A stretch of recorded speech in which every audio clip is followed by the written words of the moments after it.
അൽഹംദുലില്ലാ വസ്സലാത്തു വസ്സലാമു അലാ റസൂലില്ലാ വഅലാ ആലിഹി വസഹ്ബിഹി അജ്മഈൻ. പ്രിയ സഹോദരന്മാരെ, അസ്സലാമു അലൈക്കും വറഹ്മത്തുള്ളാഹി. നാം കഴിഞ്ഞ ക്ലാസ്സിൽ സൂറത്തുൽ ഫലഖ് ആരംഭിച്ചു. സൂറത്തുൽ ഫലഖിലെ 1-2 സൂക്തങ്ങൾ പഠിച്ചു കഴിഞ്ഞിരിക്കുന്നു. ഒന്നാമത്തെ സൂക്തം ഖുൽ അഊദു ബിറബ്ബിൽ ഫലഖ്. ഖുൽ പറയുക, അഊദു ഞാൻ രക്ഷ തേടുന്നു, ബിറബ്ബിൽ ഫലഖ് പുലരിയുടെ നാഥനോട്, മിൻ ശർരി മാ ഖലഖ്. രണ്ടാമത്തെ സൂക്തം മിൻ ശർ ഉപദ്രവത്തിൽ നിന്നും, മാ ഖലഖ അവൻ സൃഷ്ടിച്ചവയുടെ ഉപദ്രവത്തിൽ നിന്നും, പുലരിയുടെ നാഥനോട് ഞാൻ രക്ഷ തേടുന്നു എന്ന് നീ പറയുക.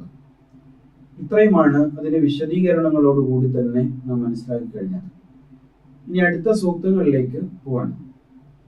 അടുത്ത സൂക്തം ഏതാ? മൂന്നാമത്തെ സൂക്തം വമിൻ ശർരി ഗാസിഖിൻ ഇദാ വഖബ്. വമിൻ ശർരി ഗാസിഖിൻ ഇദാ വഖബ് എന്നാണ്. വാവ് ചേർത്ത് പറയുന്ന അക്ഷരമാണ്.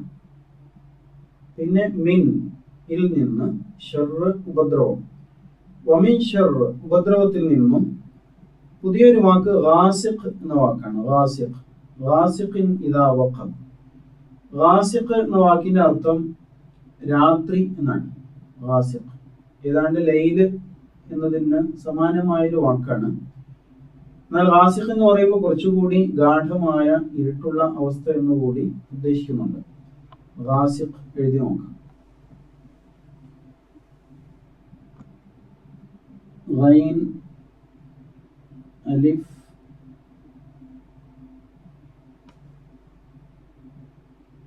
സീൻ ഖാഫ്. ഗാസിഖ്. ഗാസിഖിന്റെ അർത്ഥം രാത്രി.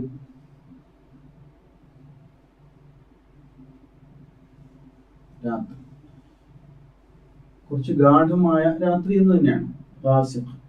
ഇദാ വഖബ് പുതിയൊരു വാക്ക് ഇദാ.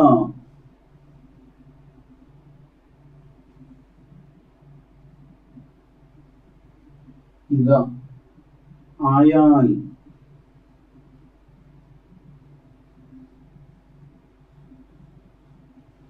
ആയാൽ അഥവാ സംഭവിച്ചാൽ എന്ന ശൈലിയിലാണ്.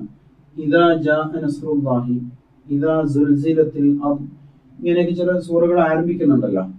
അപ്പൊ ഇദാ ആയാൽ. ഗാസിഖ് രാത്രി, ഇദാ ആയാൽ. അടുത്ത വാക്ക് നോക്കാം. വഖബ. വാവ് ഖാഫ് ബ.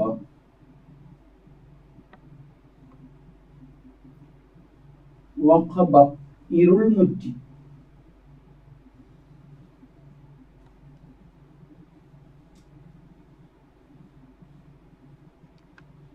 ഇരുൾമുറ്റി ഇരുട്ട് വളരെ ശക്തി പ്രാപിക്കുന്നതിനാണ് വഖബ എന്ന വാക്ക് ഉപയോഗിക്കുന്നത്. വഖബയുടെ മുദാരി അഥവാ ഭാവികാല രൂപം യഖിബു എന്നാണ്. യഖിബു. വഖബ മുദാരി യഖിബു.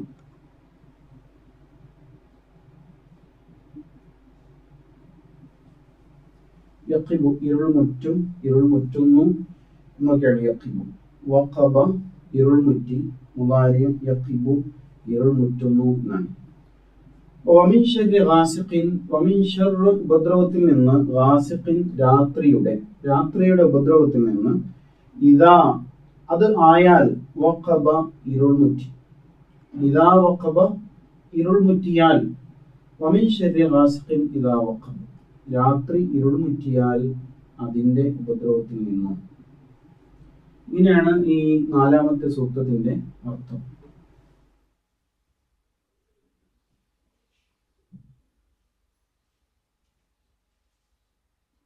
ومن شر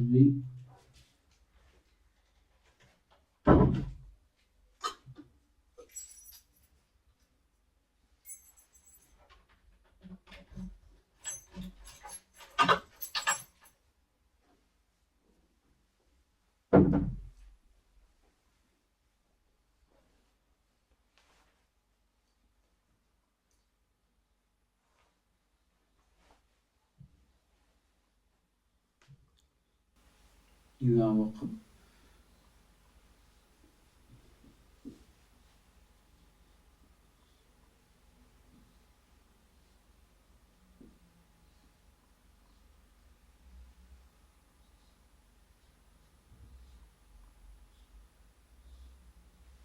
വമിൻ ശർരി ഗാസിഖിൻ ഇദാ വഖബ. വമിൻ ശർർ ഉപദ്രവത്തിൽ നിന്ന്, ഗാസിഖിൻ രാത്രിയുടെ, ഇദാ വഖബ അത് ഇരുൾമുറ്റിയാൽ. അഥവാ ചുരുങ്ങിയ വാക്കുകൾ പറയുമ്പോൾ ഇരുൾമുറ്റിയ രാത്രിയുടെ ഉപദ്രവത്തിൽ നിന്നും, ഇരുൾമുറ്റിയ രാത്രിയുടെ ഉപദ്രവത്തിൽ നിന്നും എന്നാണ്. എന്താണ് രാത്രിയിൽ നിന്ന് രക്ഷ തേടാൻ അല്ലാഹു സുബ്ഹാനഹു വ തആല നബി സല്ലല്ലാഹു അലൈഹി വസല്ലമയെ പഠിപ്പിക്കുന്നത്, അല്ലെങ്കിൽ നമ്മെ പഠിപ്പിക്കുന്നതിന്റെ കാരണം എന്താണ്? രാത്രി യഥാർത്ഥത്തിൽ അനുഗ്രഹമല്ലേ?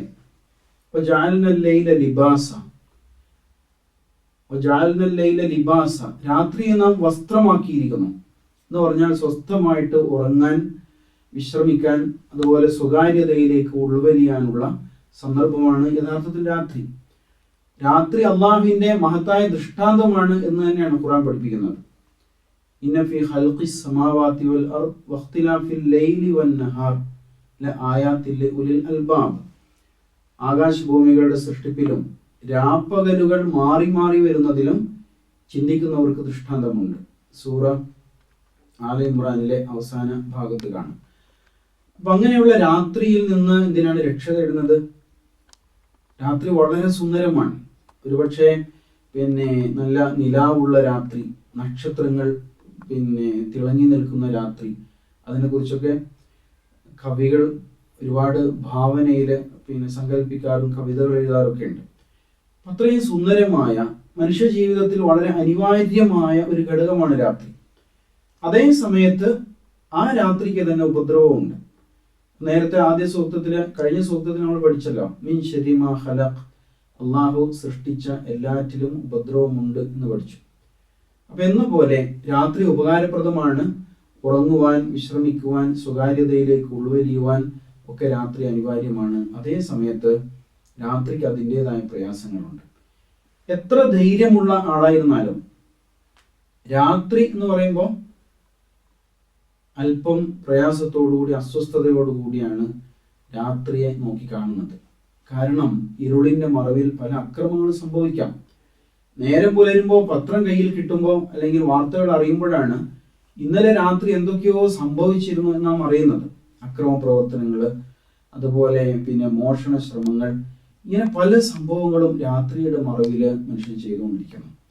അതുകൊണ്ട് തന്നെ ആ രാത്രിയുടെ ഉപദ്രവത്തിൽ നിന്ന് അള്ളാഹുവോട് രക്ഷ തേടുവാൻ അള്ളാഹു തആല റസൂൽ സല്ലല്ലാഹു അലൈഹി വസല്ലമയെയും അതേപോലെ നാം ഓരോരുത്തരെയും പഠിപ്പിക്കാൻ.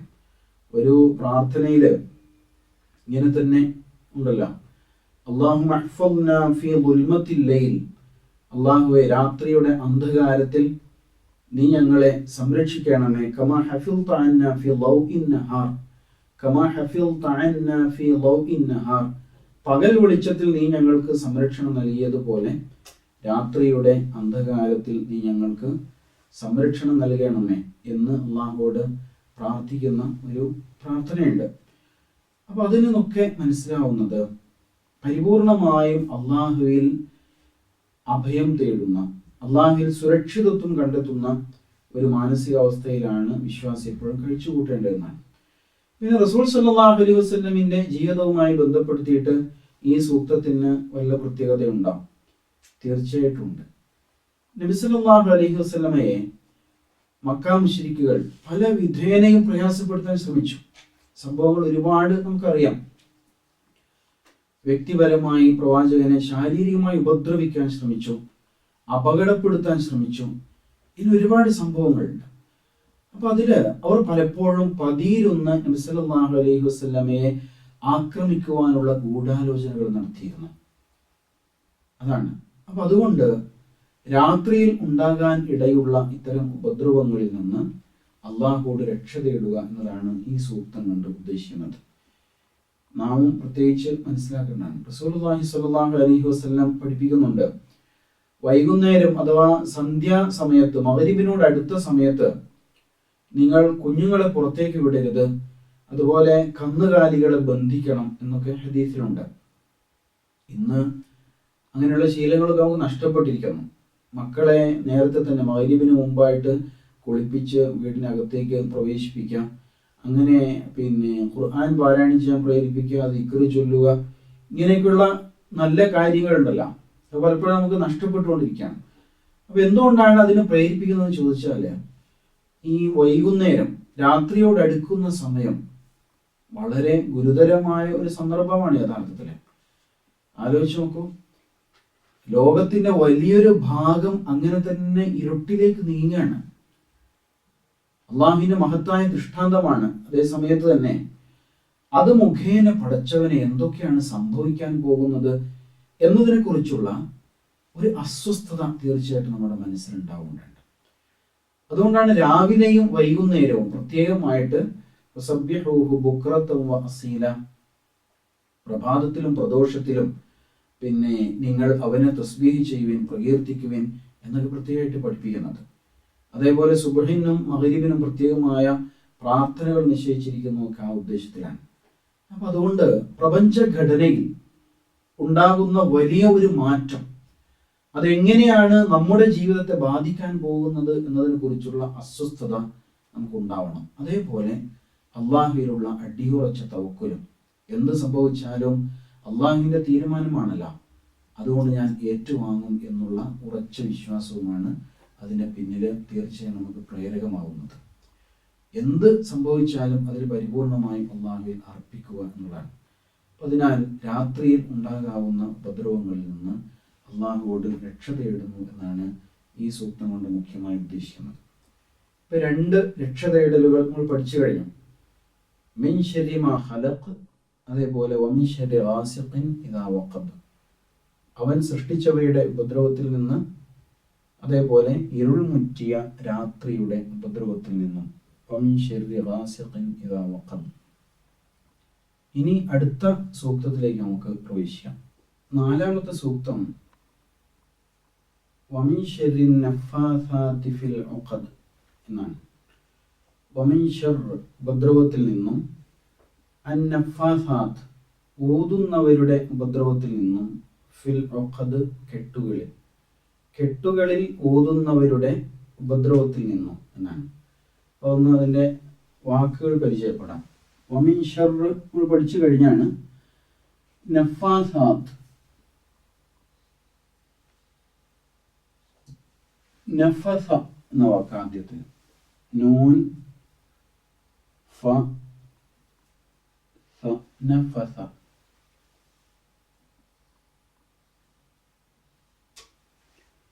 എന്നർത്ഥം ഊതുക എന്നാണ്. ഊതുക.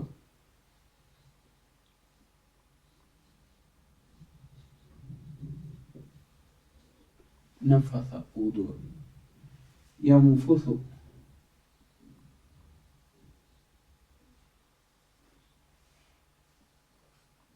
ഇതിന്റെ മുളാരി അഥവാ ഭാവികാല രൂപം യംഫുസു.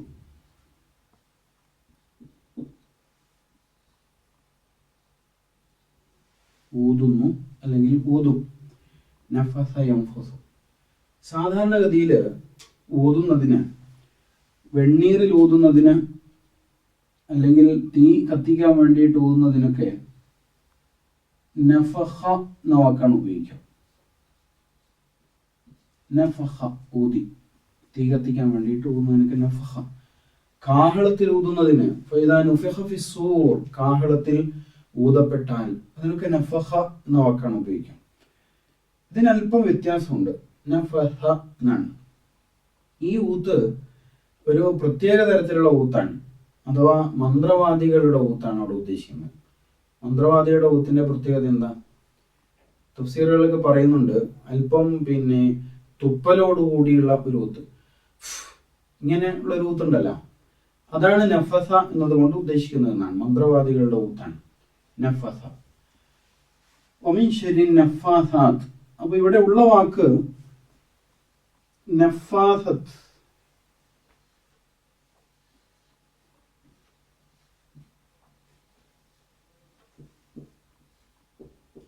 നഫാസ എന്ന വാക്കാണ്.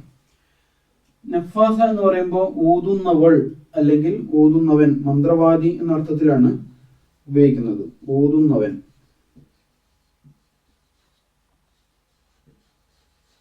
ഊതുന്നവൻ ആകാം, ഊതുന്നവൾ ആകാം. എന്തായാലും ആ വാക്ക് സ്ത്രീലിംഗ രൂപത്തിലുള്ള വാക്കാണ്. നഫാസത്ത് എന്ന ഈ താ വരുന്നത് കൊണ്ട് സ്ത്രീലിംഗ പദമാണ്. അത് ഊതുന്ന പുരുഷനും ആകാം സ്ത്രീയും ആകാം. ഊതുന്നവൻ അല്ലെങ്കിൽ ഊതുന്നവൾ എന്ന ആശയത്തിൽ ഉപയോഗിക്കാം. നഫാസത്ത് എന്നതിൻ്റെ ജമ്മാണ്, ബഹുവചനമാണ് നഫാസാത്ത്.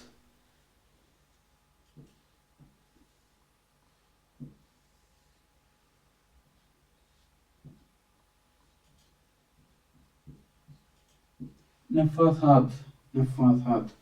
അപ്പൊ ഊതുന്നവർ എന്ന് പറയാം. ഊതുന്നവർ, നഫാസാത്ത്, ഊതുന്നവർ. ഇതിന്റെ ബഹുവചനം, നഫാസത്തിന്റെ ബഹുവചനായിട്ടാണ് നഫാസാത്ത്. ഖുറാനിൽ ഇത് എഴുതിയിട്ടുണ്ടാകാം കുറച്ചുകൂടി വ്യത്യാസത്തിലാണ്. അഥവാ റസ്മുൽ ഉസ്മാനിയിലാണ്.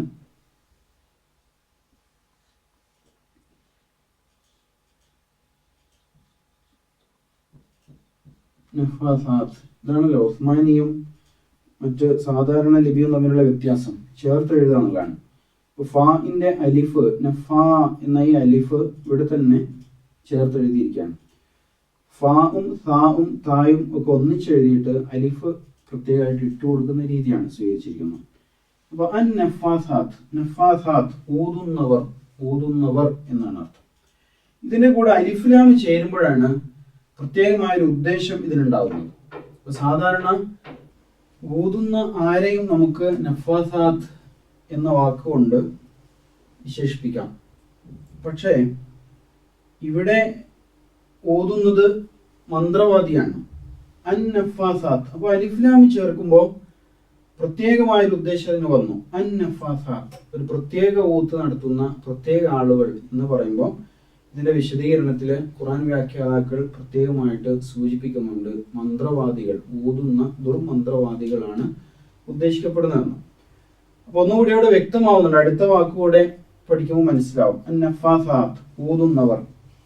എവിടെയാണ് ഊതുന്നത്? ഫിൽ ഉഖദ്, ഫീ, ഫാഉം യാഉം ചേർന്ന രൂപമാണിത്. ഫീ, ഇൽ. നേരത്തെ നമ്മൾ പഠിച്ച ഓർക്കുന്നില്ലേ? സൂറത്തു നാസില് വന്നിട്ടുണ്ടായിരുന്നു.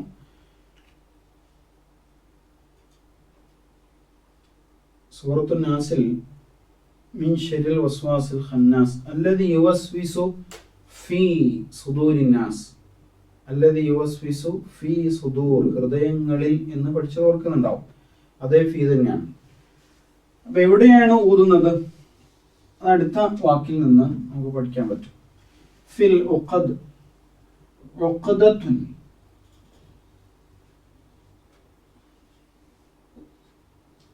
ഐൻ, ഖാഫ്, ദാൽ, പിന്നെ ഹാത്ത. ഉഖദ, ഉഖദ കെട്ട് എന്നാണ് അർത്ഥം. കെട്ട്,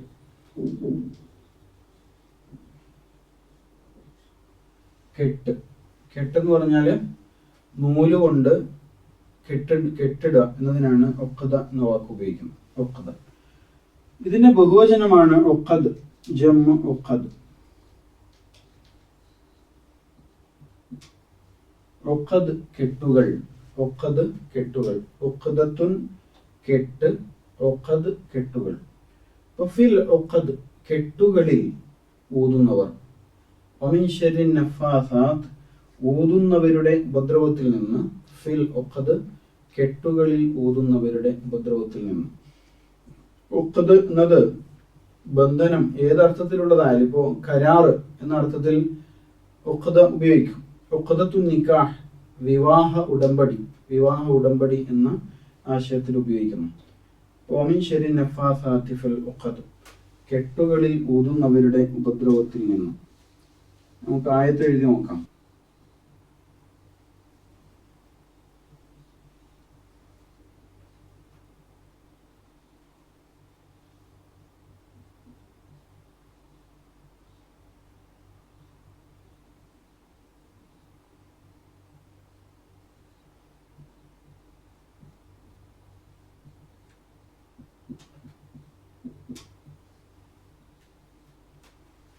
വമിൻ ശർരി നഫാസാത്ത്, ഇവിടെ ഹംസത്തുൽ വസ്ലുണ്ട്.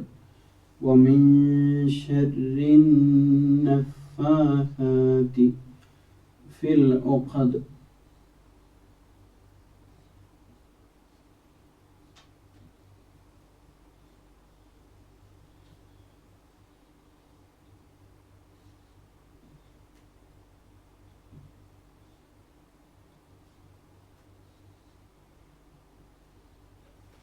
വമിൻ ശർരി നഫാസാത്തി ഫിൽ ഉഖദ് നാലാമത്തെ സൂക്തമാണ്.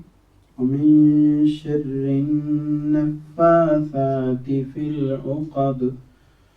അർത്ഥം വമിൻ ശർർ ഉപദ്രവത്തിൽ നിന്നും, അൻ നഫാസാത്ത് ഓതുന്നവരുടെ ഉപദ്രവത്തിൽ നിന്നും, ഫി ഇൽ ഉഖദ് കെട്ടുകൾ, കെട്ടുകളിൽ ഊതുന്നവരുടെ ഉപദ്രവത്തിൽ നിന്നും, കെട്ടുകളിൽ ഊതുന്നവരുടെ ഉപദ്രവത്തിൽ നിന്നും.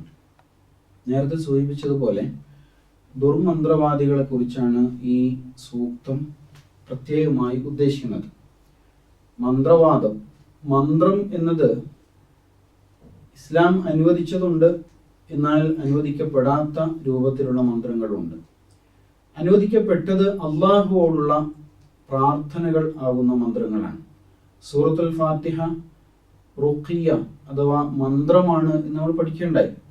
അതുപോലെ വിശുദ്ധ ഖുർആൻ തന്നെയും ഷിഫയാകുന്നു. ഖുർആനിൽ ഷിഫയുണ്ട്, ശമനമുണ്ട്, മനസ്സിന് സ്വസ്ഥത ലഭിക്കും, അതുപോലെ രോഗശാന്തിയും ഒക്കെ ലഭിക്കുന്നത് വിശുദ്ധ ഖുർആനിലെ സൂക്തങ്ങൾക്ക് അങ്ങനെ സമീപിക്കുമ്പോൾ അതിന് പ്രാധാന്യമുണ്ട്. എന്നാൽ അതിനപ്പുറത്ത് അള്ളാഹു അല്ലാത്തവരെ പ്രാപിച്ചുകൊണ്ടും അവരെ ഉപയോഗപ്പെടുത്തിയുമൊക്കെ കുറുക്കു വഴികളിലൂടെ ഉള്ള മന്ത്രവാദ രീതികളെ കുറിച്ചാണ് ഇവിടെ അല്ലാഹു സുബ്ഹാനഹു വ തആല പ്രത്യേകമായിട്ട് പറയുന്നത്. നമ്മുടെ നാട്ടിലൊക്കെ നടന്നുകൊണ്ടിരിക്കുന്ന ഒരു രീതിയാണിത്. റസൂലുള്ളാഹി സ്വല്ലല്ലാഹു അലൈഹി വസല്ലമയ്ക്ക് നേരെ മന്ത്രവാദികളെ ഉപയോഗപ്പെടുത്തിക്കൊണ്ടുള്ള പല വിധത്തിലുള്ള നിഗൂഢമായ ശ്രമങ്ങളും ആ കാലഘട്ടത്തിലെ മക്ക മുശ്രിക്കുകൾ ചെയ്തിരുന്നു. നബി സല്ലല്ലാഹു അലൈഹി വസല്ലമയെ അപായപ്പെടുത്തുവാൻ വേണ്ടിയുള്ള പലതരത്തിലുള്ള കുതന്ത്രങ്ങൾ അവർ ചെയ്തിരുന്നു. അപ്പം അതിലൊന്നാണ് മന്ത്രവാദം, മാരണം, സിഹ്ർ എന്ന പേരിലൊക്കെ പറയപ്പെടുന്ന ചില കാര്യങ്ങളുണ്ടല്ലോ. പലപ്പോഴും നമ്മുടെ സമൂഹത്തിന് അതിൽ വേണ്ടത്ര തിരിച്ചറിവില്ല. അതുകൊണ്ട് അതിനെ ഭയന്ന് മാറി നിൽക്കുക, അതല്ലെങ്കിൽ അത് ഉപയോഗപ്പെടുത്തുക എന്ന രീതിയിലാണ് പലപ്പോഴും സമൂഹം മുന്നോട്ട് പോയിക്കൊണ്ടിരിക്കുന്നത്. ഇത് ഇസ്ലാമുമായി ബന്ധപ്പെടുത്തിയിട്ട് ഇതിനെക്കുറിച്ച് പറയുമ്പോൾ ഇത് തികച്ചും നിഷിദ്ധമായ കാര്യം തന്നെയാണ് എന്നാണ് വിശുദ്ധ ഖുർആനിൽ നിന്നും സുന്നത്തിൽ നിന്നും മനസ്സിലാക്കാൻ പറ്റും. എന്ന് പറഞ്ഞാൽ കാര്യകാരണ ബന്ധത്തിന്റെ അടിസ്ഥാനത്തിലല്ലാതെ മറഞ്ഞ വഴിയിലൂടെ മനുഷ്യന് ഉപകാരമോ ചെയ്യുവാൻ അള്ളാഹുവിന് മാത്രമേ കഴിയുള്ളൂ. നമ്മുടെ വിശ്വാസത്തിന്റെ ഒരു അടിത്തറയാണ്. മറഞ്ഞ വഴികളിലൂടെ ഉപകാരമോ ഉപദ്രവമോ ചെയ്യാൻ അള്ളാഹുവിന് മാത്രമേ സാധിക്കുള്ളൂ. ഇങ്ങനെയാണ് നമ്മുടെ വിശ്വാസം. അങ്ങനെ മാത്രമേ വിശ്വസിക്കാൻ പാടുള്ളൂ. അല്ലാത്ത രൂപത്തിൽ മറ്റാർക്കും നമ്മെ ഉപദ്രവിക്കാൻ സാധ്യമല്ല, നമുക്ക് ഉപകാരം ചെയ്തു തരാൻ കഴിയില്ല. അള്ളാഹുവിൻ്റെ തീരുമാനമനുസരിച്ചും ഇനി അള്ളാഹു സുബ്ഹാനഹു വ തആല അവന്റെ പ്രവാചകന്മാർക്കും അതുപോലെ വലിയകൾക്കും ഒക്കെ നൽകുന്ന കറാമത്തുകൾ, മോജിസത്തുകളൊക്കെ ഉണ്ടല്ലോ. പ്രവാചകന്മാർക്ക് മോജിസത്ത്, വലിയന് കറാമത്ത്, ഇങ്ങനെയൊക്കെയുള്ള പ്രത്യേകമായ ചില സിദ്ധികളും കഴിവുകളും അള്ളാഹു തആല നൽകിയിട്ടുണ്ടെങ്കിൽ അതുണ്ടാവും. എന്നതല്ലാതെ ഒരാൾക്ക് സ്വയം മറ്റൊരാളെ അദൃശ്യമായ രൂപത്തിൽ ഉപകാരം നൽകുവാനോ അതല്ലെങ്കിൽ ഉപദ്രവിക്കുവാനോ സാധ്യമല്ല എന്നത് നമ്മുടെ വിശ്വാസത്തിന്റെ ഒരു അടിത്തറയാണ്. ഖദറിലുള്ള വിശ്വാസമില്ലേ, വൽ ഖദരി ഖൈരിഹി വ ശർരിഹി മിനല്ലാഹി തആല. ഖദറിലുള്ള വിശ്വാസത്തിന്റെ അടിസ്ഥാനം അത് തന്നെയാണ്. അഥവാ ഖൈറും ഷർറും, നന്മയും തിന്മയും മിനല്ലാഹി തആല, അള്ളാഹുവിൽ നിന്ന് തന്നെ ഉണ്ടാവുള്ളൂ. അതല്ലാത്ത വിധത്തിൽ ആർക്കും ആരെയും യഥാർത്ഥത്തിൽ ഉപദ്രവിക്കാൻ സാധ്യമല്ല എന്നുള്ളതാണ്. അതേ സമയത്ത് സമൂഹത്തിൽ ഇങ്ങനെ ചിലത് നടന്നുകൊണ്ടിരിക്കുന്നുണ്ട്. അതിന് പൊതുവെ സിഹർ എന്ന വാക്കാണ് ഉപയോഗിക്കുന്നത്. സിഹർ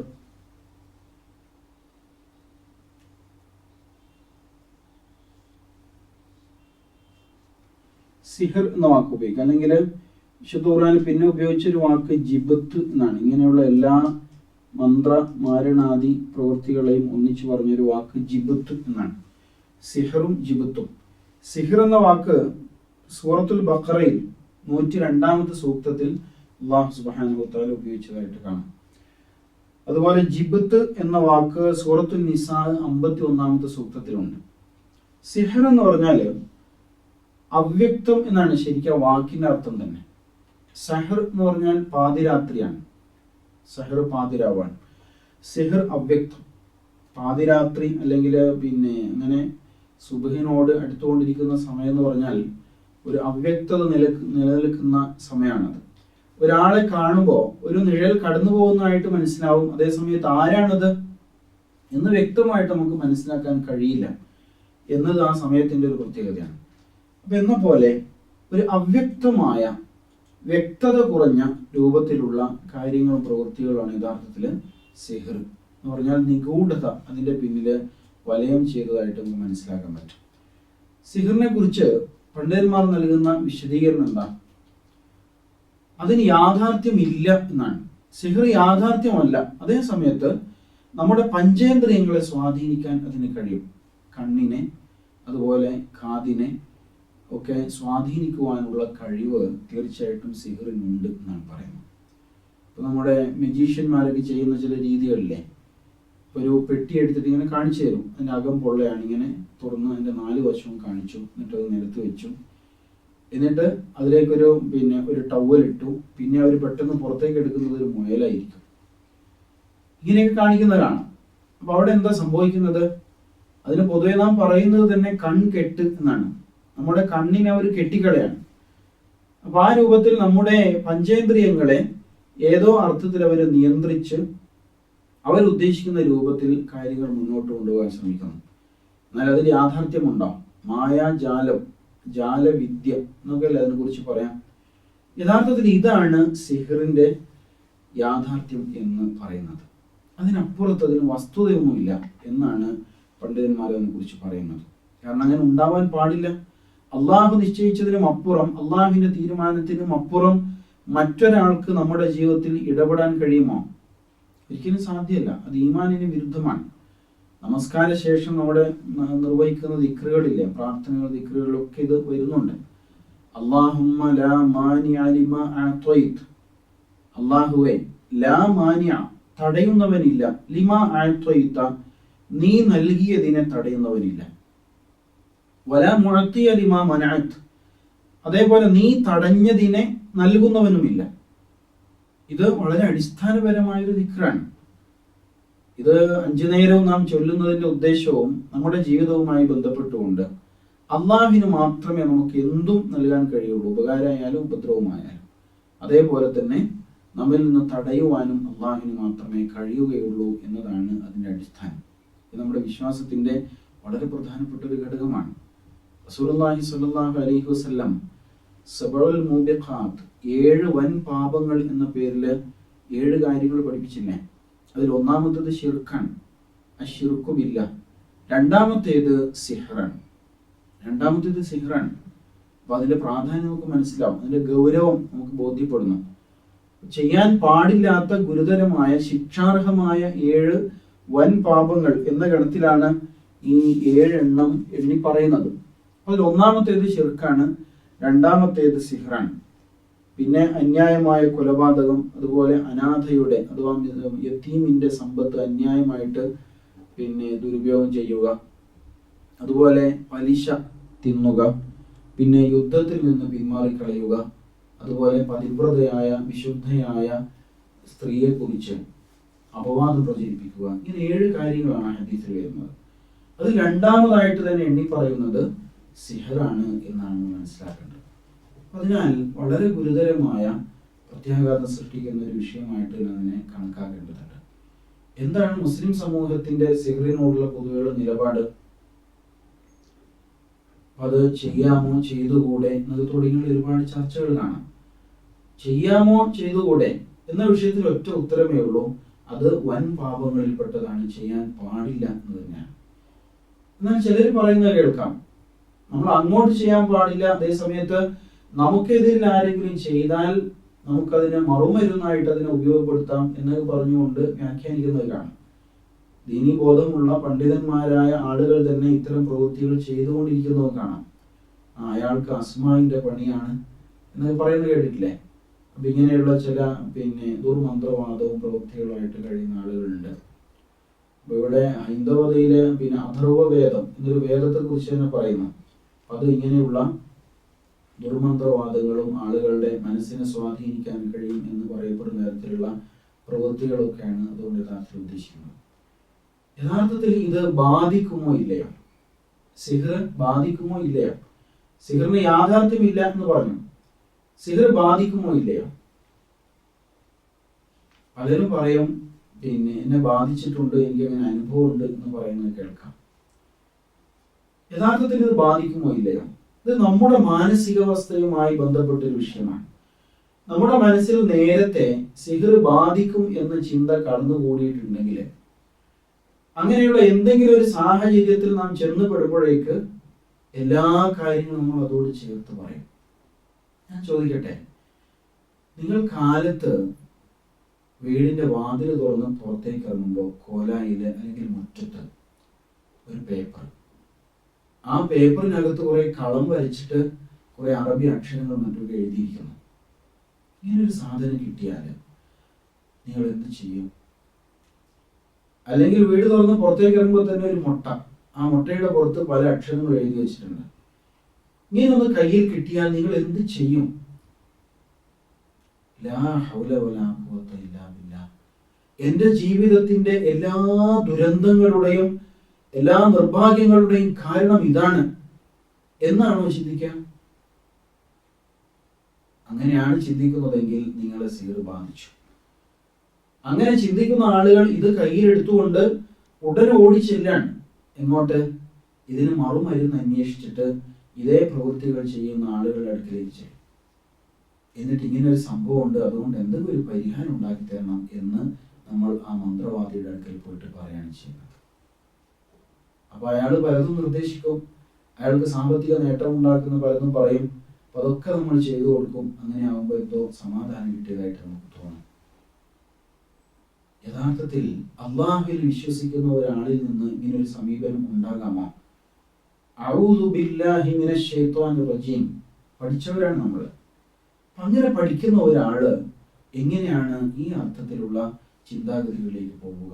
അള്ളാഹുവോട് മാത്രം രക്ഷ തേടുന്നവൻ ഇങ്ങനെ ഒരു തുണ്ടം കടലാസിലോ അതല്ലെങ്കിൽ മുട്ടയിലോ അല്ലെങ്കിൽ തകിടിലോ ഒക്കെ എഴുതി വെച്ച വല്ലതിലും എങ്ങനെയാണ് വിശ്വാസം അർപ്പിക്കുക?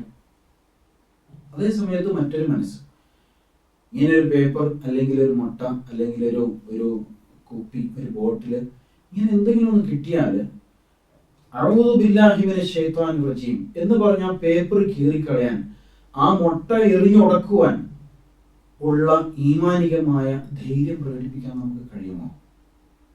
അതാണ് യഥാർത്ഥത്തിൽ ദീനുൽ ഇസ്ലാം നമ്മിൽ നിന്ന് പ്രതീക്ഷിക്കുന്നത്. ധൈര്യപൂർവ്വം എന്ത് സംഭവിക്കാനാണ്? ഇതിനപ്പുറം ഒന്നും സംഭവിക്കില്ല. അള്ളാഹുവിനാണ് ഞാൻ തവക്കുൽ ചെയ്തിരിക്കുന്നത്. അതുകൊണ്ട് തന്നെ ഇത്തരത്തിലുള്ള ഒരു ദുർമന്ത്രവാദവും എന്നെ ബാധിക്കുന്ന പ്രശ്നമേ ഇല്ല എന്ന ഈമാനിന്റെ കരുത്തില് മുന്നോട്ട് പോകാൻ ഒരു വിശ്വാസത്തിൽ കഴിയണം. അല്ലെങ്കിൽ തളർന്നു പോകും. വെറുതെ അല്ല ഞാൻ സാമ്പത്തികമായിട്ട് മെച്ചപ്പെടാത്തത്, എൻ്റെ കച്ചവടം നന്നാവാത്തത്, കുടുംബത്തിൽ അസ്വസ്ഥതകൾ, മാനസിക പ്രശ്നങ്ങൾ, ബന്ധുക്കൾക്കിടയില് ഭിന്നതകൾ, പലതരത്തിലുള്ള പ്രശ്നങ്ങൾ. എന്താ ഇതിനൊക്കെ കാരണം? രോഗം ഉണ്ടായിക്കൊണ്ടിരിക്കുന്നു. എല്ലാം ഇതുമായി ബന്ധപ്പെടുത്തിയാണെന്ന് ചിന്തിക്കുകയാണെങ്കിൽ അയാൾക്ക് പിന്നെ രക്ഷപ്പെടാൻ കഴിയില്ല. യഥാർത്ഥത്തിൽ ഇസ്ലാം എന്ന് പറയുന്നത് ഇങ്ങനെയുള്ള എല്ലാ ബന്ധനങ്ങളിൽ നിന്നും എല്ലാ ചങ്ങലക്കെട്ടുകളിൽ നിന്നുമുള്ള പരിപൂർണമായ മുക്തിയാണ്. എല്ലാ ബന്ധനങ്ങളിൽ നിന്നും നമ്മെ രക്ഷപ്പെടുത്തിയിട്ട് അള്ളാഹുവിൽ മാത്രം പ്രതീക്ഷ അർപ്പിക്കുക എന്നതല്ലേ ഇസ്ലാമിന്റെ അടിത്തറ. അപ്പൊ പിന്നെ എങ്ങനെയാണ് ഇതിനെ നമ്മെ സ്വാധീനിക്കാൻ കഴിയുക? ഇങ്ങനെ പലതും നമ്മുടെ സമുദായത്തിൽ കടന്നു വരുന്നത് കാണാം. ചില സ്ഥാപനങ്ങളൊക്കെ നമ്മൾ ശ്രദ്ധിച്ചിട്ടില്ലേ, കാഷ്യർ ഇരിക്കുന്നതിന്റെ പിറകില് ഒരു ചെമ്പ് തകിടിൽ എന്തൊക്കെയോ എഴുതി വെച്ച് കാണാം. അങ്ങനെയൊന്ന് തൂക്കിയാൽ അതോടുകൂടി എൻ്റെ ബിസിനസ് കച്ചവടം അഭിവൃദ്ധിപ്പെടും എന്നുള്ള ഒരു ധാരണയാണ് അവർ നയിച്ചുകൊണ്ടിരിക്കുന്നത്. ഇങ്ങനെ പല രൂപത്തിലും ചെയ്തുകൊണ്ടിരിക്കുന്നു. ഉറുക്ക്, ഏലസ് തുടങ്ങിയ സംഗതികൾ, മന്ത്രിച്ച നൂല് കയ്യിൽ കെട്ടുക, കഴുത്തിൽ കെട്ടുക, കാലിൽ കെട്ടുക, ഇതൊക്കെ ചെയ്തുകൊണ്ടിരിക്കുന്ന ആളുകൾ. അതിലൂടെ എന്താ സംഭവിക്കുന്നത്? യഥാർത്ഥത്തിൽ അയാളുടെ ഈമാൻ ദുർബലമാവുകയാണ്. അള്ളാഹു അല്ല, ഈ ചരടാണ് എന്നെ രക്ഷപ്പെടുത്തുന്നത് എന്നുള്ളതാണ്. വിശുദ്ധ ഖുർആൻ വളരെ വ്യക്തമായിട്ട് പറഞ്ഞു, ഇതുപോലെ ചരടിലും നൂലിലും ഒക്കെ കെട്ടിട്ടിട്ട് അതിൽ എന്തോ ഒരു രക്ഷാകവചമാണ് എന്ന രൂപത്തിൽ അത് പ്രചരിപ്പിക്കുന്ന രീതിയെ കുറിച്ച് തന്നെയാണ് പറയുന്നത്. ഖുർആൻ വളരെ വ്യക്തമായിട്ട് ബോധ്യപ്പെടുത്തിയ ഒരു കാര്യമാണ്. പക്ഷെ എന്നാലും ആളുകൾ ഇതിന്റെ പിന്നാലെ നെട്ടോട്ടം ഓടിക്കൊണ്ടിരിക്കുന്നു എന്നതാണ്. നേരത്തെ സൂചിപ്പിച്ച സൂറത്തുൽ ബഖറയിലെ 102-ാമത്തെ സൂക്തം നമ്മൾ പഠിക്കാൻ ശ്രമിക്കേണ്ടതാണ്. സുലൈമാൻ അലൈഹി ഇസ്ലാമിന്റെ കാലഘട്ടവുമായി ബന്ധപ്പെടുത്തിക്കൊണ്ട് ഇസ്രായേൽ സമൂഹത്തിന് സംഭവിച്ച ഗുരുതരമായ വിശ്വാസപരമായ അപജയം, അധപ്പതനം അല്ലാഹു സുബ്ഹാനഹു വ തആല സൂക്തത്തിൽ എടുത്തു പറയുന്നുണ്ട്. അവിടെ സിഹ്ർ കുഫ്റാണ്, ശിർക്കാണ്, സാമൂഹികമായ ഒരുപാട് അസ്വസ്ഥതകളും പ്രയാസങ്ങളും സൃഷ്ടിക്കുന്നതാണ് എന്ന നിലയ്ക്ക് അല്ലാഹു സുബ്ഹാനഹു വ തആല എടുത്തു പറയുന്നു. അതേപോലെ സൂറത്ത് നിസാ 51-ൽ അലം തറ ഇലല്ലദീന ഊതു നസീബൻ മിനൽ കിതാബ് യുഅ്മിനൂന ബിൽ ജിബ്തി വത്താഗൂത്ത്, അവർ ഇങ്ങനെയുള്ള ദുർമന്ത്രവാദങ്ങളിലും ദൈവേതര ശക്തികളിലും വിശ്വസിച്ചു. ആര്? മുൻവേദക്കാർ. അത് മുഖേനയാണ് അവർക്ക് നാശം ഉണ്ടായത് എന്ന് ഖുർആൻ കാണും. അതുകൊണ്ട് ഇസ്ലാമിക സമൂഹം പരിപൂർണമായും ഈ ഒരു തിന്മയിൽ നിന്ന് വിട്ടു നിൽക്കേണ്ടതുണ്ട്, ഇത്തരം ഏർപ്പാടുകളിൽ നിന്ന് വിട്ടു നിൽക്കേണ്ടതുണ്ട്. പിന്നെ നമ്മുടെ ചോദ്യം, വിവരമുള്ള ആളുകളല്ലേ ഇതൊക്കെ ചെയ്തുകൊണ്ടിരിക്കുന്നത് എന്നുള്ളതാണ്. അതൊരു ന്യായീകരണമാണ്. നാട്ടിലെ മദ്യപാനം വളരെ വ്യാപകമായിട്ട് നടക്കുന്നു. എല്ലാവരും കുടിക്കുന്നില്ലേ? പിന്നെ എന്താ കുടിച്ചാല്? ഇതല്ലല്ലോ.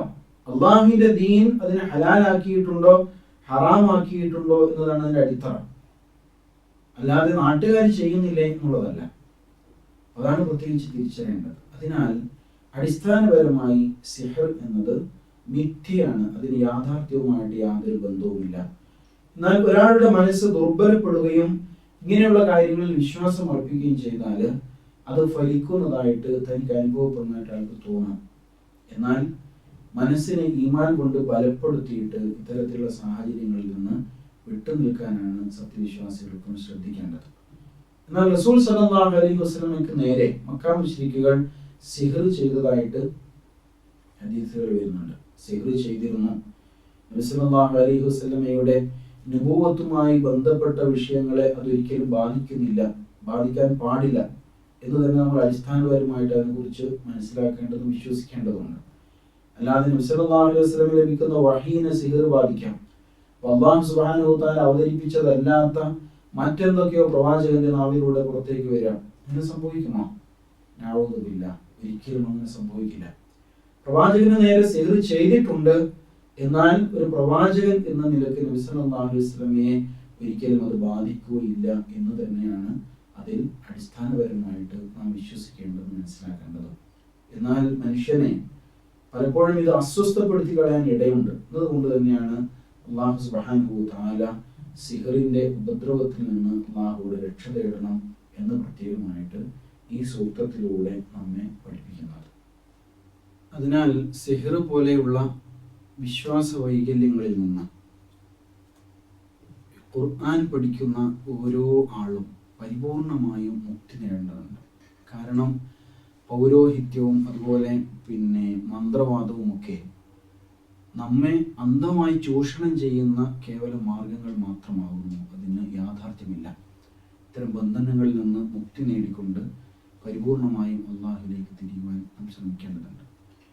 ഇനി ഈ സൂറയിൽ അവസാനത്തെ സൂക്തം, 5-ാമത്തെ സൂക്തം, വമിൻ ശർരി ഹാസിദിൻ ഇദാ ഹസദ് എന്നാണ്.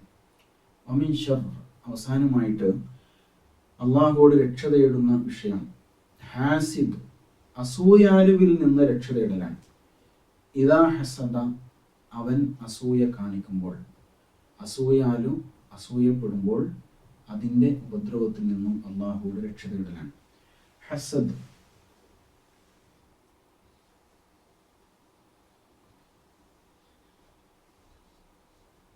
ഹസദ, അസൂയപ്പെട്ടു അല്ലെങ്കിൽ അസൂയ കാണിച്ചു എന്നാണ് ഹസദ.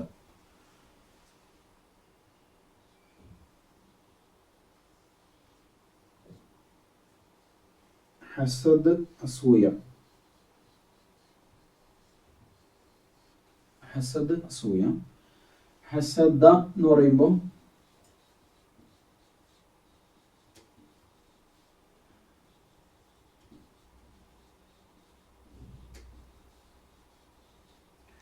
അസൂയ കാണിച്ചു എന്നാണ്, അസൂയ പ്രകടിപ്പിച്ചു. ഹസദ, ഇവിടെ ദാലിന് ഫത്ഹാണ്. ഹസദ, ഹസദ്, ഇവിടെ ദാലിന് തെൻവീൻ ആണ്. തെൻവീൻ എഴുതാം അല്ലെങ്കിൽ എഴുതാതിരിക്കാം. ഹസദ് ഇത് ഇതിൻ്റെ നാമരൂപമാണ്, നൗൺ ഫോമാണ്. ഹസദ് അസൂയ എന്ന് മാത്രമാണ് അർത്ഥം, ഹസദ്. പിന്നെ ഒരു വാക്കാണ് ഹാസിദ്. ഹാസിദ് ആണ് ഖുറാനിലുള്ള ഒരു വാക്ക്, ഹാസിദ്. ആരാ ഹാസിദ്? അസൂയാലു, അസൂയ കാണിക്കുന്ന ആള് എന്നുള്ളതാണ്.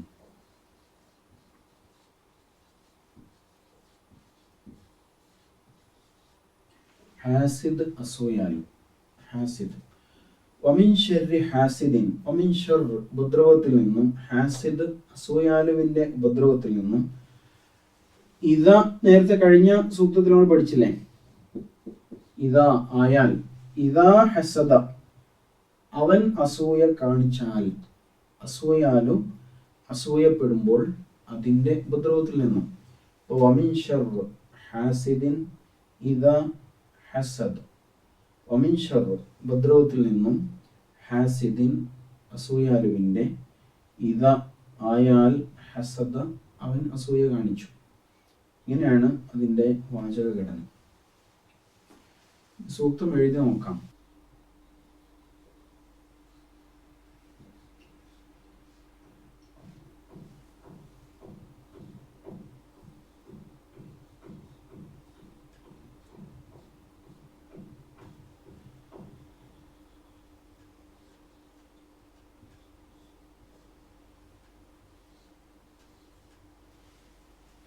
വമിൻ ശർരി ഹാസിദിൻ ഇദാ ഹസദ. അർത്ഥം, അസൂയാലും അസൂയപ്പെടുമ്പോൾ, അസൂയ കാണിക്കുമ്പോൾ അതിൻ്റെ ഉപദ്രവത്തിൽ നിന്നും. അസൂയാലും അസൂയ കാണിക്കുമ്പോൾ അതിൻ്റെ ഉപദ്രവത്തിൽ നിന്നും. അസൂയ എന്നത് വളരെ ഗുരുതരമായ പ്രശ്നം സൃഷ്ടിക്കുന്ന ഒരു സ്വഭാവ ദൂഷ്യമാണ്. എന്താണ് അസൂയ? ചുരുക്കി പറഞ്ഞാൽ, ഒരാൾക്ക് വല്ല നന്മയും ഉണ്ടാകുമ്പോൾ അതിൽ നമ്മുടെ മനസ്സ് അസ്വസ്ഥപ്പെടും. അയാൾക്ക് പ്രയാസങ്ങൾ ഉണ്ടാകുമ്പോഴോ അയാൾക്ക് അത് തന്നെ കിട്ടണം എന്ന നിലക്ക് അതിലെന്തോ ഒരു സന്തോഷം തോന്നും. ഒരാളുടെ നന്മയിൽ, ഒരാളുടെ പുരോഗതിയിൽ, ഒരാൾക്ക് അനുഗ്രഹങ്ങൾ ലഭിക്കുമ്പോൾ അതിൽ നമ്മുടെ മനസ്സിൽ അസ്വസ്ഥത ഉണ്ടെങ്കിൽ അതിനാണ് അസൂയ എന്ന് പറയുക. അത് ഓരോ ആളും അവനവൻ്റെ മനസ്സിനോട് ചോദിക്കേണ്ട കാര്യമാണ്. ചിലപ്പോൾ അത് പ്രകടമാവും. മറ്റൊരാൾക്ക് നന്മ വരുമ്പോൾ ആ നന്മയെ നിസ്സാരവൽക്കരിച്ച് കാണുക, അതിൽ പ്രയാസപ്പെടുക, അല്ലെങ്കിൽ അയാളെ കുറ്റപ്പെടുത്തി സംസാരിക്കുക, അല്ലെങ്കിൽ അയാൾക്ക് ലഭിച്ച അനുഗ്രഹത്തെ നശിപ്പിക്കാൻ വേണ്ടി ശ്രമിക്കുക. ഇതിനൊക്കെ അസൂയ എന്നാണ് പറയാം. ഒരാളുടെ നന്മയിൽ മറ്റൊരാളുടെ മനസ്സ് അസ്വസ്ഥപ്പെടുന്നുവെങ്കിൽ അയാളിൽ അസൂയയുണ്ട് എന്ന് നമുക്ക് മനസ്സിലാക്കാൻ കഴിയും. വമിൻ ശർരി ഹാസിദിൻ ഇദാ ഹസദ്. റസൂലുള്ളാഹി സ്വല്ലല്ലാഹു അലൈഹി വസല്ലമിന്റെ വിഷയത്തിൽ ആർക്കെങ്കിലും അസൂയ ഉണ്ടായിരുന്നോ? ഉണ്ടായിരുന്നു എന്നാണ് ചരിത്രത്തിൽ മനസ്സിലാകുന്നത്. പലർക്കും അസൂയ ഉണ്ടായിരുന്നു. അതിലൊന്ന്, മക്ക മുശ്രിക്കുകൾക്കിടയിൽ തന്നെ, നബി സല്ലല്ലാഹു അലൈഹി വസല്ലം അവർക്കിടയിൽ തന്നെ ജനിച്ചു വളർന്ന ആളാണ്. എന്നിട്ട് പോലും നബിയോട് അസൂയ കാണിച്ചിരുന്ന പലരും ഉണ്ടായിരുന്നു. റസൂൽ സല്ലല്ലാഹു അലൈഹി വസല്ലമിൻ്റെതല്ലാത്ത കുടുംബക്കാർ, ഖുറൈശികളായിരിക്കെ തന്നെ അബ്ദുമനാഫിന്റെ കുടുംബത്തിന് എന്തുകൊണ്ട് ഇത് ലഭിച്ചു, എന്തുകൊണ്ട് നമ്മുടെ കുടുംബത്തിന് ലഭിച്ചില്ല എന്ന് പറയുന്ന ശൈലിയിൽ വരെ അസൂയ അവർക്കിടയിൽ ഉണ്ടായിരുന്നു. അബൂജഹൽ ഒരിക്കൽ തുറന്നു തന്നെ പറഞ്ഞു, ഇത് ശരിയാവില്ല. എന്ത്? എല്ലാ അവകാശങ്ങളും നേതൃത്വവും എങ്ങനെയാണ് ഈ അബ്ദുമനാഫിന്റെ കുടുംബത്തിന് തന്നെ നൽകുക എന്ന് പറഞ്ഞുകൊണ്ട് അവര് അസ്വസ്ഥപ്പെട്ടത് കാണും. ഇപ്പോ ഹജ്ജിന്റെ നേതൃത്വം, അതുപോലെ ഹാജിമാർക്ക് സംസം കൊടുക്കാനുള്ള അധികാരം, കഅബയുടെ പരിപാലനം, യുദ്ധത്തിൽ കൊടിപിടിക്കാനുള്ള അധികാരം, ഇതൊക്കെ അവർക്കാണ്. ഇപ്പൊ കണ്ടില്ലേ, ഒരു പ്രവാചകൻ വന്നപ്പോൾ അതും അവരുടേത് തന്നെ. ഇങ്ങനെ വിട്ടുകൊടുത്താൽ ശരിയാവില്ല എന്ന് പറഞ്ഞുകൊണ്ട് അബൂജഹലും കൂട്ടരും നബി സല്ലല്ലാഹു അലൈഹി വസല്ലമയ്ക്കെതിരിൽ രംഗത്ത് വന്നതായിട്ട് കാണാൻ കഴിയും. അതുകൊണ്ട് പ്രവാചകൻ സല്ലല്ലാഹു അലൈഹി വസല്ലമയെ പരമാവധി ദുഷിച്ചു പറയാനും അപകീർത്തിപ്പെടുത്താനും ദേഹോപദ്രവം ഏൽപ്പിക്കാനും ബഹിഷ്കരിക്കാനും ഒക്കെ അവർ ശ്രമിച്ചു. അതേപോലെ വേദക്കാരുടെ പ്രശ്നത്തിന്റെ അടിത്തറ എന്താ? അത് തന്നെയായിരുന്നു ബഗയം ബൈനഹും, അവർക്കിടയിലുള്ള വിദ്വേഷവും പകയും അസൂയയും നിമിത്തമാണ്. അതുകൊണ്ട് മാത്രമാണ് നബി സല്ലല്ലാഹു അലൈഹി വസല്ലമയെ അവർ അംഗീകരിക്കാതിരുന്നത് എന്നാണ് വിശുദ്ധ ഖുർആൻ ഉണർത്തുന്നത്. എന്താ പ്രശ്നം?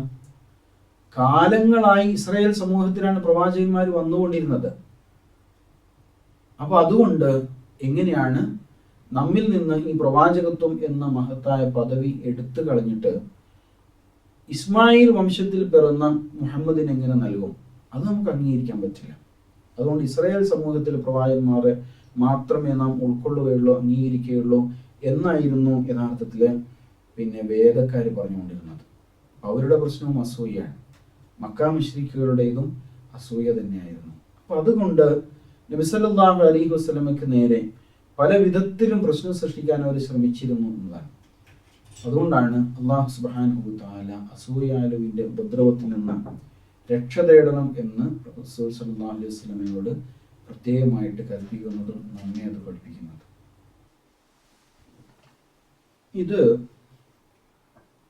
റസൂൽ സല്ലല്ലാഹു അലൈഹി വസല്ലം അസൂയയെക്കുറിച്ച്, അസൂയ സൃഷ്ടിക്കുന്ന ഗുരുതരമായ പ്രശ്നങ്ങളെ കുറിച്ച് നമ്മൾ പഠിപ്പിക്കുന്ന ഒരു ഹദീസാണ്. അൽ ഹസദു, അസൂയ, യഅ്കുലു, അത് തിന്നുകളയും. അൽ ഹസനാത്ത്, നന്മകളെ തിന്നുകളയും. കമ, പോലെ, തഅ്കുലു, തിന്നുന്നത് പോലെ, അന്നാർ, തീ തിന്നുന്നത് പോലെ, അൽ ഹതബ, വിറകിനെ, തീ വിറകിനെ തിന്നുന്നത് പോലെ അസൂയ നന്മകളെ തിന്നുകളയും. ഇതിൽ നിന്ന് അസൂയയുടെ ഗുരുതരമായ പ്രത്യാഘാതങ്ങൾ, അസൂയ സൃഷ്ടിക്കുന്ന ഗുരുതരമായ പ്രത്യാഘാതങ്ങൾ നമുക്ക് മനസ്സിലാവും. എന്ന് പറഞ്ഞാൽ അത് ശരിക്കും ഒരു ക്യാൻസർ പോലെയാണ്. അങ്ങനെയുണ്ടല്ലോ, നമ്മുടെ നന്മകളെ ബാധിക്കുന്ന ക്യാൻസർ. എല്ലാ നന്മകളെയും പൂർണ്ണമായും അത് നശിപ്പിച്ചു കളയും. ഒരുപക്ഷെ മറ്റുള്ളവരോടുള്ള അസൂയ നിമിത്തമായിരിക്കും നാം പലതും അവരെക്കാളും കൂടുതൽ നന്നായിട്ട് ഉഷാറായിട്ട് ചെയ്യാൻ ശ്രമിക്കുന്നു. നീ അങ്ങനെ ചെയ്തുവെങ്കിൽ അതിനേക്കാളും നന്നായിട്ട് ഞാൻ ചെയ്യും, അതുകൊണ്ട് നീ അത്ര ഉഷാറാവാൻ ശ്രമിക്കണ്ട എന്ന മനസ്സോടുകൂടി ഒരു നന്മ ചെയ്യുകയാണെങ്കിൽ അതുപോലും യഥാർത്ഥത്തിൽ നാശത്തിന്റെ വഴിയായിരിക്കും. നാം ചെയ്തുകൊണ്ടിരിക്കുന്ന, അനുഷ്ഠിച്ചുകൊണ്ടിരിക്കുന്ന എല്ലാ നന്മകളും, നമസ്കാരവും, നോമ്പും, സക്കാത്തും, ഹജ്ജും, ഇതുപോലെ ദാനധർമ്മങ്ങളും സേവന പ്രവർത്തനങ്ങളും എല്ലാം നശിപ്പിച്ചു കളയാൻ മാത്രം ഗുരുതരമായ അഗ്നിയാണ് അസൂയ എന്ന് റസൂൽ സല്ലല്ലാഹു അലൈഹി വസല്ലം ഈ ഹദീസിലൂടെ പഠിപ്പിക്കുകയാണ്. ഹദീസ് കഴിയുന്നത് കാണാതെ പഠിക്കാൻ ശ്രമിക്കാം. ചെറിയ ചെറിയ വചനങ്ങളാണ്, എന്നാൽ ഏറെ ചിന്തിപ്പിക്കുന്നതാണ് ഹദീസുകൾ. അതുകൊണ്ട് റസൂൽ സല്ലല്ലാഹു അലൈഹി വസല്ലമിന്റെ ഈ അധ്യാപനങ്ങൾ വളരെയേറെ വെളിച്ചം പകരും. അൽ ഹസദു യഅ്കുലുൽ ഹസനാത്ത് കമാ തഅ്കുലുൻ നാറുൽ ഹതബ്. അൽ ഹസദു യഅ്കുലുൽ ഹസനാത്ത്, അസൂയ നന്മകളെ തിന്നുകളയും. കമാ തഅ്കുലു, തിന്നുന്നത് പോലെ. അന്നാറു, തീ. അൽ ഹതബ്, വിറകിനെ തിന്നുന്നത് പോലെ. അതിനാൽ അസൂയ എന്ന തിന്മയിൽ നിന്ന്, പെരുമാറ്റ ദൂഷ്യത്തിൽ നിന്ന്, സ്വഭാവ ദൂഷ്യത്തിൽ നിന്ന് ബോധപൂർവം വിട്ടു നിൽക്കുവാൻ ഒരു വിശ്വാസി എന്ന നിലക്ക് നമുക്ക് ഓരോ ആൾക്കും കഴിയേണ്ടതുണ്ട്. അല്ലാഹു സുബ്ഹാനഹു വ തആല എല്ലാ തിന്മകളിൽ നിന്നും നമ്മെ കാത്തു രക്ഷിക്കുമാറാവട്ടെ. ഈ സൂറ നമുക്ക് നൽകുന്ന വലിയ സന്ദേശം നമ്മുടെ ജീവിതവുമായി ബന്ധപ്പെടുത്തിക്കൊണ്ട് അതിന് വിശദീകരണം കണ്ടെത്തുവാനും, ഈ സൂറയിൽ ഏതൊക്കെ തിന്മകളിൽ നിന്നാണോ നാം അള്ളാഹുവോട് രക്ഷ തേടുന്നത് ആ കാര്യങ്ങളെക്കുറിച്ച് കൂടുതൽ അറിയുവാനും മനസ്സിലാക്കാനും ശ്രമിക്കേണ്ടതുണ്ട്. അതേപോലെ തന്നെ പഠിക്കുന്ന കാര്യങ്ങൾ നമ്മുടെ ജീവിതത്തിൽ കൊണ്ടുവന്നുകൊണ്ട് പ്രയോഗവൽക്കരിക്കുവാൻ ഒന്നാമതായിട്ട് ശ്രദ്ധിക്കുക. അല്ലാഹു സുബ്ഹാനഹു വ തആല നമ്മെ അനുഗ്രഹിക്കുമാറാവട്ടെ.